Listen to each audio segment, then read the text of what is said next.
Please hold. We don't audio record calls to this helpline. For information about what we do with personal data, please visit our website at ico.org.uk/privacy-notice.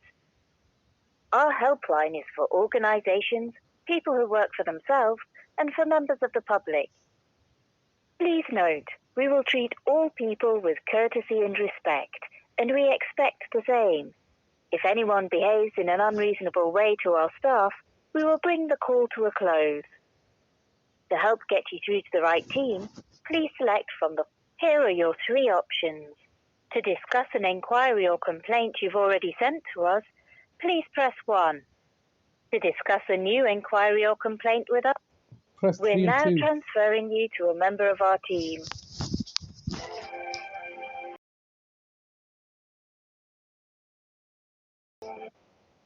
Good afternoon, it's reached the Information Commissioner's office. Yes, good afternoon. Can I ask who I'm speaking to? My name's Will. Hi, Will. I'm a member of the public and I'm making a general inquiry today for some general information regarding the role and remit of the data protection legislation and yourselves as the organization that administers that legislation.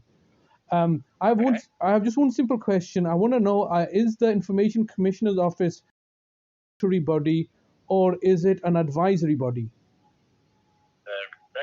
Regulatory body. Okay. It's not an advisory body, is it? We give advice as well.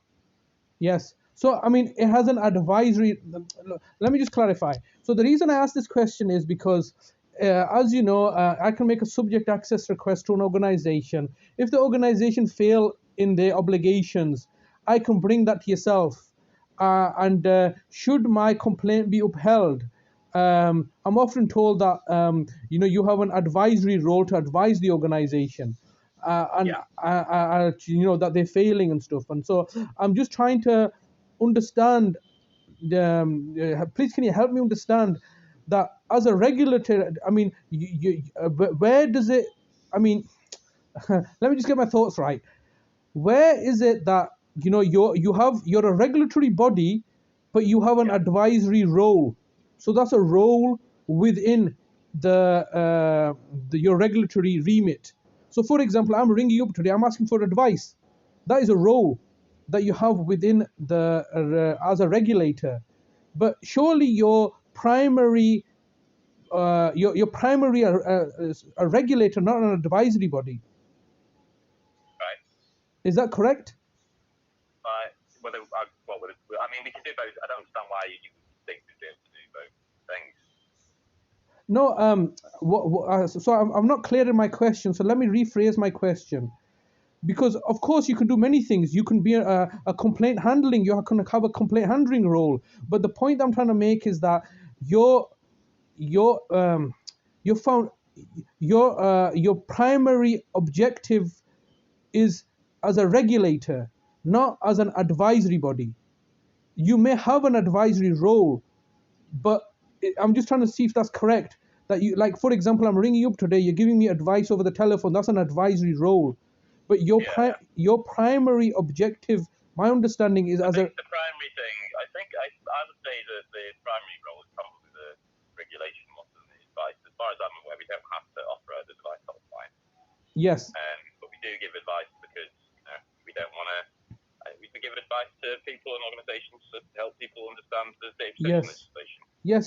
So and it's this aspect that I'm just trying to pin down and gain clarity on, because yes, of course, it's a good on your part that you give advice to people, because there's no point, like, if I lodge a complaint with yourself and I don't even know what I'm talking about, right, and nobody's informed me, so I accept your remit as the role of advisory, and just for your clarity of understanding, you've confirmed to me your primary role, primary duty. So there's a difference between duty and role, isn't there? You can have many roles, but the legislation does not give you those roles. That's just a role that you've got. The legislation requires or puts a duty upon you as a regulator. Is that correct? You're arguing the semantics of This isn't really the place for me to give you that kind of advice, to be honest. Just the advice helpline for, if you've got a concern about how your personal data is being used or we need to point you in the right direction. We wouldn't really be here to argue the role of the commissioner or not. Yeah, I understand. Okay. So, do you have a specific example? Yeah, so I mean, just generally speaking, what often happens is that I make subject access requests to an organization, all right? When I feel that they have violated or broken the law or basically not complied with the data protection legislation, or there's been a failure, I then, as a policy, they're lawfully required to advise me to go to the ICO, where I bring the case to yourself. When a case is brought to yourself, I bring the case to yourself because I understand that you're a regulatory body and you have regulatory powers. However, when I bring the case to yourself, I'm told that it's discretionary, and often the outcome is to advise the organization. So, we're not like we're not going to go around slapping fines on people left and right for not applying to a SAR, etc. If an organisation repeatedly makes mistakes, then we might go down that route. But we don't. We basically choose when we want to take enforcement action. We don't have to do it per complaint. Okay, yeah, that's correct. Yes. So I mean, but can you understand it's often more than. If it's a first time of, if I like, for example, was to tell you, look, organization Z has failed in their legal data protection obligation, I'll bring that to yourself. It's only reasonable that if you're not going to be slapping them fine straight away, that you would advise them. Yes. Yeah, we would. If they fail to respond to a SAR, we'd probably go to them and say, excuse me, you failed to respond to this. Yep. This is what you need to do. Yes. Okay, all right. And it's only when the situation is like severe, like I've come to you, 5, 6 other people's come to you, or the severity of the data breach, or the it's only then at your discretion that you choose to take enforcement action. Yeah. Okay, all right, yeah. So, I mean, it is that what I wanted to gain clarity on, because if a subject access request is failed, what is incentivizing me to bring the matter to yourself only to give them advice regarding what they should know, what their legal obligations are? Well, we need to know if they've not responded, so that we Yeah, you need to know. If nobody came to us, nobody came to us, then we would never know. So yeah, so I can know this information so we can take legal action. Yeah, so I understand why you need to know, because that's your job. What is incentivizing me to tell you? Well, I'm not quite sure. If you don't want to tell us, don't tell us then. No, I'm not just me personally. What is see, you have an incentive to learn. There's an organization out there that's failing in the data protection. So that's your job. I mean, obviously we can go to them and say if they haven't responded, we can go and ask them to respond. There's that element of it. So if they fail to respond to it, or whatever, or we can review what they've said to see if what they've said is correct, what they've done is properly done in that respect. In that instance, you can complain to us. Yeah. If you're just looking to get them, if you're just looking to basically punish them, then no, you can go and do that yourself through court. Yes. That's not for us to do. Yeah. That's fair enough. No, that's fair enough. But I understand if you're not there to work for me. Or protect or look to take my complaint. It's not like the police. Like, for example, if I was to report the matter to the police, which are also like an enforcement body. So there's another thing in that you're not an enforcement body. You're just a regulator. All right. So for example, yeah. But that's your role as a regulator. But like you said, if I have an issue with somebody, they're not giving me my data. I'm just trying to understand on a general basis, what is the incentive of members of the public to report that to you as a regulator? Where do I get incentivized? I can't really answer that question, to be honest. It's probably have to give me a bit more time to think about it. Maybe I'll be able to give you one. No. I can't really say what the incentive would be. Sir, I'm not trying to put you on the spot. All right, it's not. I'm not trying to. Do you have a question about how your own personal data has been used, or anything like that, or is this just to debate the role of the ICO? Is that what you called for? I'm no, sorry, sir. I think you misunderstand. I'm not rang you for a debate, and I don't think it's your position to debate. Would you have any other questions, or is the my question? Continuing down this? Sir, my question was very simple. I asked if you're a regulator or an advisory body. You've explained to me that you're a regulator, but I understand it. Yeah, but you have a role as an advised. We just give advice out, yeah, when Yeah. you know, Yes. feel it's necessary And to so do. and so that's what my question was. That's all. I'm not going to ask any more questions. The Okay. the follow-up question that I was trying to understand, because my purpose of calling today is not to debate with you or cut you out, is to gain a clarity of understanding regarding the role of the Information Commissioner's Office. So I was trying to ask the question that, look, I'm trying to understand what a member of the public's incentive is to bring a complaint to yourself, because you can then bring a complaint. I answered that question. I said we can provide clarity on whether an organisation's failed in their obligations or not. We can write to an organisation to encourage them to provide a response or ask them to provide a response. You know, there's quite a few things we can do besides simply just taking enforcement action. Yes, okay, that's fine. There's a lot of things we can do before that. So there's that incentive is, you know, where you bring your complaints. There's also, if you do want to provide information to us, because it is important, if you want this organisation to, you want to be, you know, you want us to know that this organisation's failed, then it's important that you do that. If you feel like that's not incentive to you, then fair enough. But I'd say that probably was.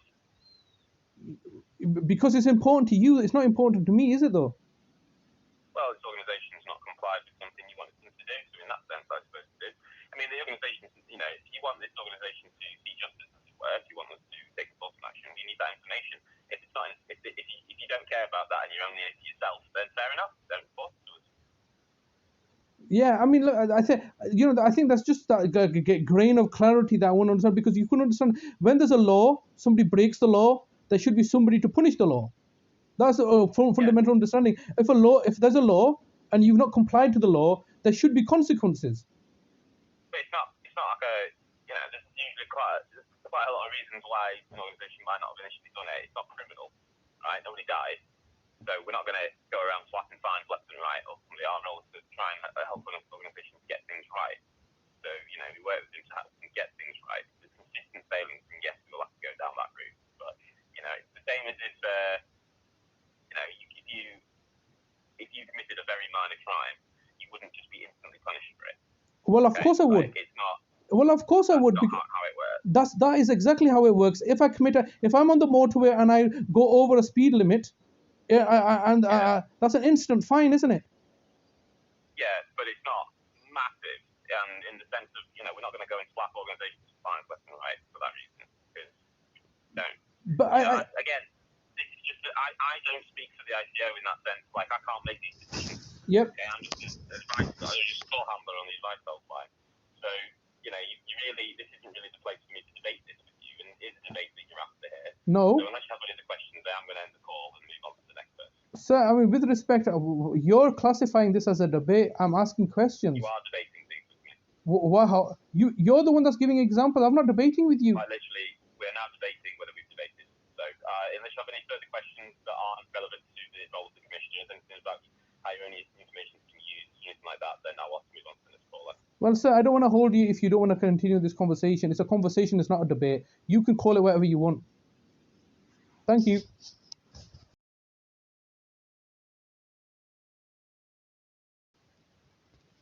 See, they go on the defensive when they know that they're, you know, obviously they're pulling a scam here. You know, when you break the law, you get punished for it. They've broken the law, right? There's a law there that says, look, this is a legislation, this is the law, this is what's required of you. And it's not just like oh, you don't get fined straight away. Of course, if I'm speeding, if I go over the speed limit, there's no excuses there. That you've endangered life. And to say the fact that, oh no, well, you know, it's not a big thing, you know, we can advise them. The penalty for breaking a data violation, for breaking the law, is 20 million euros. That in itself shows you the severity. All right, the severity is dictated to not what you think is just data. Personal data is what's the new black gold or oil in this economy. Through personal data, organizations such as Facebook and Google have become multi-billionaires. So it's not such a small thing. And so when an organization fails to comply with the legislation, and they know that it's going to be a long-winded process, you know, it's basically making a mockery of the law, isn't it? Because the legislation has come along and said, look, you had, prior to the 2018 update on the data protection legislation, The 1998 legislation stated that you can take 40 days to respond. The updated legislation says no, you're going to have 30 days. That's your turnaround time. Otherwise, you're in breach of the legislation. So that all the organizations were fully made aware of their obligations to the data protection legislation to have provisions in place. And so now the Information Commissioner's Office approach is that, well, we're just going to take a very lackadaisical approach unless we find it's incentivized to us, where it's in the public interest. Basically, if it comes in the news, all right, and we'll then act as a regulator and take a hard stance. Otherwise, there's just so many organizations out there, so many complaints that we receive. We can't even get into a casework rather than a 3-month turnaround time.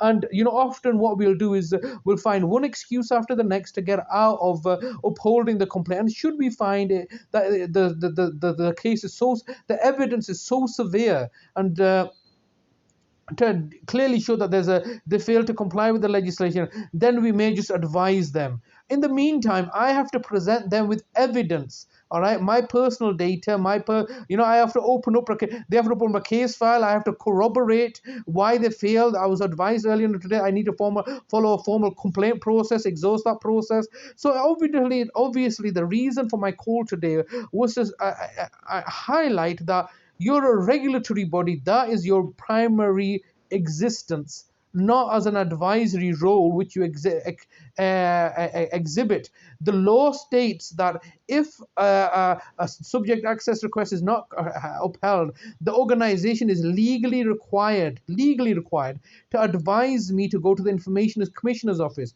So they give me they're legally advised to inform me that I can go to the Information Commissioner's Office.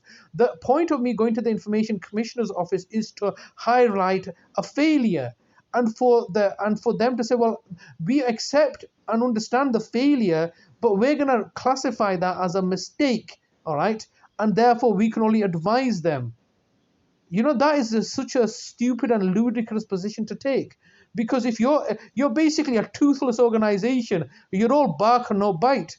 Ultimately, that's what it comes down to. So as a regulator, you have to be seen as stern, as forceful. That these are minimum requirements. 30 days to respond, do it within the time, otherwise there'll be serious consequences. So the reality is that the organizations out there realize, well, look, this is what we can do. We get subject access requests, we got 30 days, we can just wait until the last day and say, look, it's complex, our systems don't allow it, it's just disproportionate effort. We can get another 2 months time extension. All right, so that's a 2 months time. 3 months later, we can just put some exemption in there, saying, look, just first of all, see if you can get an exemption going. Is it disproportionate effort? That's not even an exemption. If it's vexatious or malicious or so, look at the exemptions. Basically, there can be a 3-month turnaround time. Before I'm look to lodge a formal complaint with them, exhaust the complaints process, that can be a couple of months. By the time I lodge it with the ICO here, it's going to be a couple of 3 months minimum. So that's potentially half a year that's gone by. All right, and after half a year, there'll be an investigation. Most likely, it won't be upheld. All right, if it is upheld, all right, they'll say, all right, look, the worst we can do is we can just advise them that you broke the law. Naughty you, all right, we're not going to fine you, we're just going to tell you to change your procedures. All right, the companies, all right, you're not going to do anything, we're just going to continue to abuse the situation. All right, and knowing the fact that the regulator do not have the resources or the means to do their job properly. That's what it comes down to. That's why he's being a bit cagey. Because I was asking, what is my incentive? Basically, you're duping the members of the public into or lodging a complaint with you, because that way you can execute your role. But the execution of your role as a regulator is heavily reliant on the engagement and participation of members of the public. And if the members of the public realized and knew the fact that actually this is just a fraud, because we can take our time and resources sending emails, sending our personal information, highlighting the data breach, and ultimately there's going to be no penalty for the break in the law. And that's what it comes down to. That's what I was trying to highlight, and that's why he was saying I'm debating with him. I'm not debating. I'm asking you to say that is correct, isn't it? So somebody breaks the legislation, the law. There's a Data Protection Act 2018 law, legislation, all right, that says, look, this is what you should do. When somebody doesn't do that, all right, that's a violation of the law. All right, that is a violation of the law, which then they have to enforce. But they're saying we're not an enforcement, everybody. We're just a regulator. We have enforcement capacity. So we may choose to enforce it, we may choose not to enforce it. And more, 9 out of 10 times, or 99.9% of the time, we're not going to enforce something, all right, unless we feel it meets the public interest criteria. We're not going to work for you. If you want to pursue, that's fine. Like you said, you do it, but we're not going to pursue anything on your behalf. All right, we just want you to cooperate with us, help us meet our statistics and our objective. That look, we're there to meet the public's demands of us as a regulator, but really the reality is we're just really an advisory body. And so, but that's not. And he said, look, it's not criminal. If it's a law and you break the law, that's not criminal, because what is it, a civil action? However, what is interesting is, if the organization, I make a subject access request and they disclose to me information which they shouldn't have done, all right, that is evidently a data breach. And if they tell me, I tell them, look, you disclose information to somebody regarding somebody that you shouldn't have done, they tell me destroy it straight away. We don't want our mistake to be highlighted. And I said, no, I'm going to publicize it. I'm going to tell everybody about it, and I'm going to give that data to everybody. And then that becomes a criminal aspect. So the data protection legislation does have a criminal element to it. All right, it's for them to say, oh, it's not criminal. So it's just this lackadaisical approach. Basically, it's your data. You've given it to the organization. It's at your peril, at your risk. If they're not complying, you take action against the organization. It's not our data. We were not stupid enough to give our data to the public or to the organizations we regulate. You gave it. Right? They haven't done what they're supposed to do. They're not giving you your data back. There's been a data breach. There's been all sorts of other things. You take care of it. We can't be bothered with it. So ultimately, it's a failing organization. That's ultimately what I was trying to say. And he quite clearly clicked on that. Obviously, that's what I'm trying to imply by asking the questions. And he said, I'm debating. And obviously, he said that he's not in a position to comment. He's not in a position to comment because he realizes that this effectively is a fraud. All right, because when you go to an organization, you make a complaint or you make a subject access request, they fail complaint, they legally advise you to go to the regulator, not to the advisory board. All right, not to they ask you to go to the regulator. Regulation requires enforcement. If you're a regulator and you're not enforcing something, then what are you? We're just an advisory body. We can tell them and we can ask them, please please comply to the law. And if you don't do, we're just going to send you more reminders, but we're not going to do anything. All right, that's how the law works for corporations when they have a legal obligation. However, if you're a civilian and there are laws like parking, if you park in the wrong bay, you're getting fined. All right, you're going to get fined for parking in a disabled bay. You're going to get fined for parking and not paying for the meter. You're going to be there's no ifs or buts about it.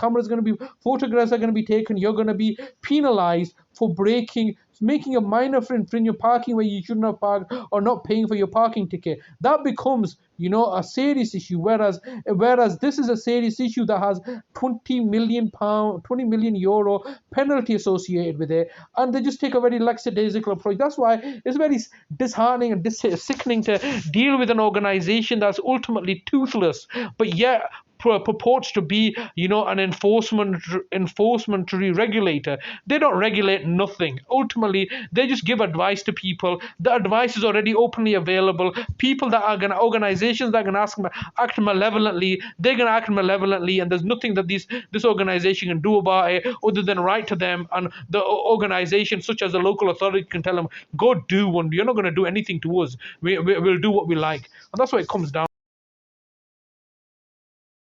Sickening. So anyway, I've spent my time 25 minutes to gather this information so I can publicize it and make members of the public know that your data is not safe. When you give your data to somebody such as your doctor, your solicitor, where you think it's going to be safe and protected, it's not. All right. There's nothing you can really do about it. You can go along with the facade that something's going to happen, but reality is nothing's going to happen.